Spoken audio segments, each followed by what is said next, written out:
Baik, terima kasih. Perkenalkan, nama saya Prima.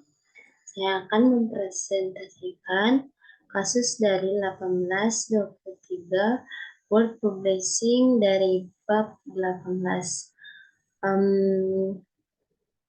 Untuk soal kasusnya dan pertanyaannya ada di buku di halaman 214.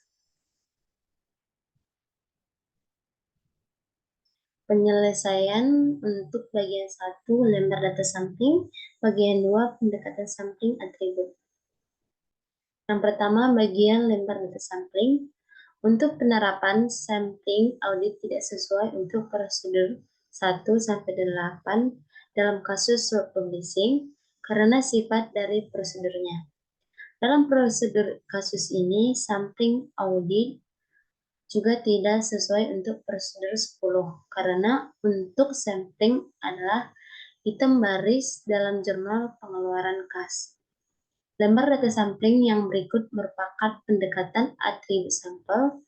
Satu-satunya perbedaan antara pendekatan ini dan pendekatan sampling non-statistik yaitu perkiraan ARACR dan penentuan ukuran sampel.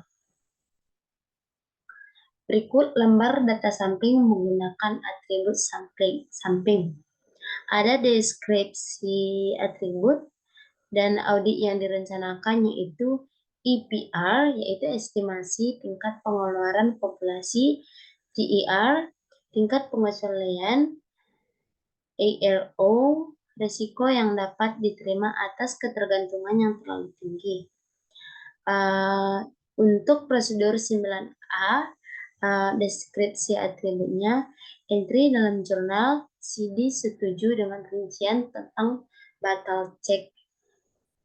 Untuk EPR-nya 0%, TER-nya 6%, ARO-nya 10%, ukuran sampel awal 38%. Untuk prosedur 9B1, deskripsi atributnya semua dokumen pendukung terlampir pada faktor vendor. EPR-nya 1%, TER-nya 5%, ARO-nya 10%, ukuran sampel awal 77%. Untuk prosedur 9B2, deskripsi atributnya dokumen setuju dengan pencairan. EPR-nya 0%, TR-nya 6%, ARO-nya 10%, ukuran sampel awal 38%. Untuk prosedur 3B3, deskripsi atributnya entry dalam jurnal SD CD setuju dengan rincian tentang faktor vendor. EPR-nya 0%, TER-nya 6%, ARO-nya 10%, ukuran sampel awal 38%. Untuk prosedur 9B4, deskripsi atributnya, diskon diambil sebagai mestinya. EPR-nya 0%, TER-nya 6%, ARO-nya 10%, dan ukuran sampel awal 38%. Untuk prosedur 9B5, deskripsi atributnya faktor vendor di paraf, EPR-nya 1%, TER-nya 5%, ARO-nya 10%, ukuran sampel awal 77%. Untuk prosedur 9B6, deskripsi atribut kemudian semua masuk akal. EPR-nya 0%, TR-nya 6%, ARO-nya 10%, ukuran sampel awal 38%. Untuk prosedur 9B7, deskripsi atributnya pembelian disetujui oleh Ward. EPR-nya 1%, TR-nya 5%, ARO-nya 10%, ukuran sampel awal 77%. Untuk prosedur 9B8, deskripsi atributnya PO atau PR disetujui dengan benar. EPR-nya 1%, TER-nya 5%, ARO-nya 10%, ukuran sampel awal 77%. Untuk prosedur 9B9, deskripsi atributnya Harga pondasi dan ekstensi semua sudah benar. IPR-nya 0%, TR-nya 6%, ERO-nya 10%, ukuran sampel awal 38%. Untuk prosedur 9B10, deskripsi atributnya detail dengan dokumen pendukung disetujui. IPR-nya 0%, TR-nya 6%, ERO-nya 10%, ukuran sampel awal 30%. Dan untuk prosedur yang terakhir 9B11, deskripsi atributnya, dokumen diselesaikan dengan benar dan dibatalkan setelah pembayaran. Dan untuk IPR-nya 1%, TR-nya 5%, ERO-nya 10%, ukuran sampel awal 77%.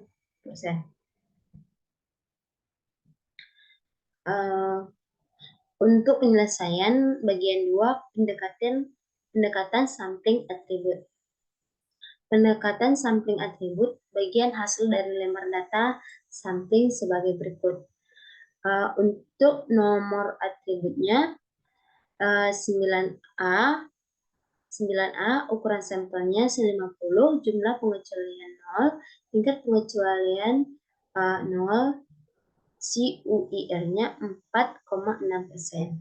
Untuk nomor atribut 9B1, ukuran sampelnya 50, jumlah pengecualian 1, tingkat pengecualian sampel 2, CUIR-nya 7,6%.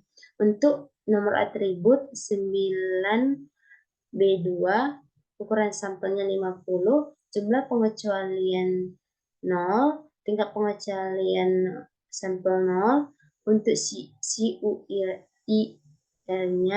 4,6%. Untuk nomor atribut 9B3,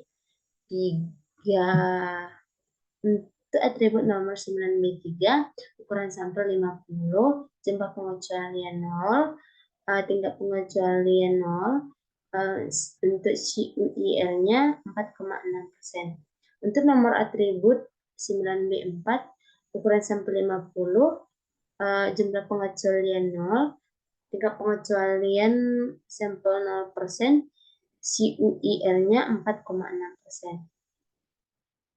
Untuk nomor atribut 9B5, ukuran sampel 50, jumlah pengecualian 6, tingkat pengecualian 12%, dan CUIR-nya di atas 17,8%. Untuk nomor atribut 9B6, ukuran sampel 50, jumlah pengecualian 3, tingkat pengecualian sampel 6%, CUIR-nya 12,9%. Untuk nomor atribut 9B7, ukuran sampelnya 50, jumlah pengecualiannya 0, tingkat pengecualian sampel 0, CUIR-nya 4,6%. Untuk nomor atribut 9B8, ukuran sampelnya 50, jumlah pengecualian 0, tingkat pengecualian sampel 0, CUIR-nya 4,6%. Untuk nomor atribut 9B9, ukuran sampel 50, jumlah pengecualian 0, tingkat pengecualian sampel 0, CUIR-nya 4,6%. Untuk nomor atribut 9B10, ukuran sampelnya 50, jumlah pengecualian 0, tingkat pengecualian sampel 0, CUIR-nya 4,6%. Untuk nomor atribut 9B11, ukuran sampel 50, jumlah pengecualian 0, tingkat pengecualian sampel 0, CUIR-nya 4,6%. Untuk pertanyaan A, sampling non-statistik atau atribut. Menggunakan pendekatan non-statistik karena CUIR dalam pengambilan sampel non-statistik diperkirakan menggunakan penilaian auditor. Kemungkinan besar akan serupa dengan CUIR yang dihitung menggunakan atribut sampling.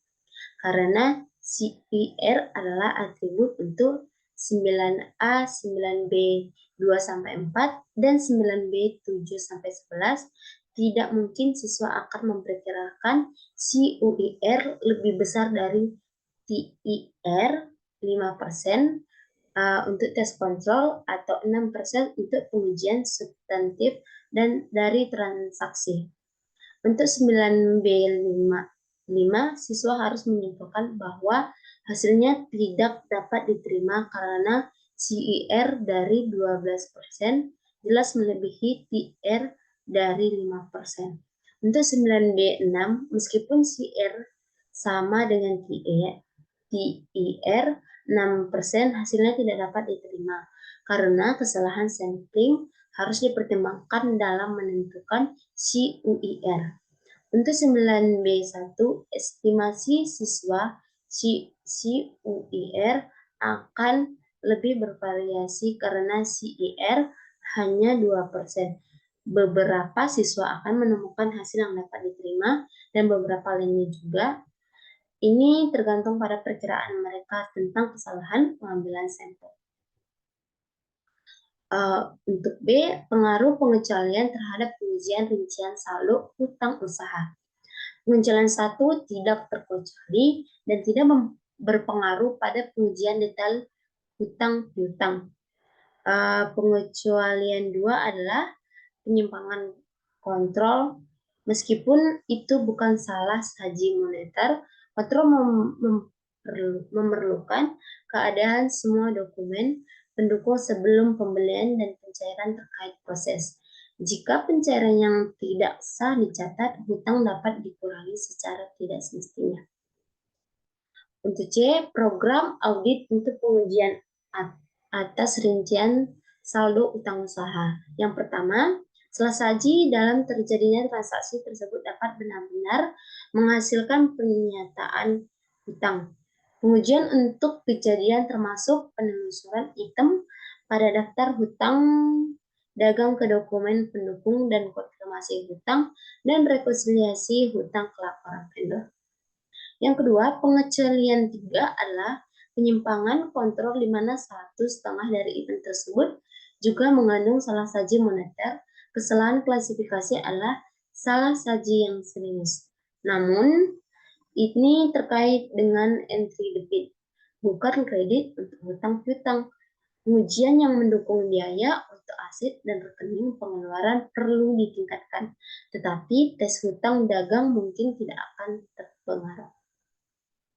Yang terakhir, program audit untuk hutang. Sasaran audit terkait keseimbangan yang diuji oleh masing-masing prosedur ditunjukkan karena risiko audit yang dapat untuk hutang piutang tinggi dan risiko yang melekar rendah.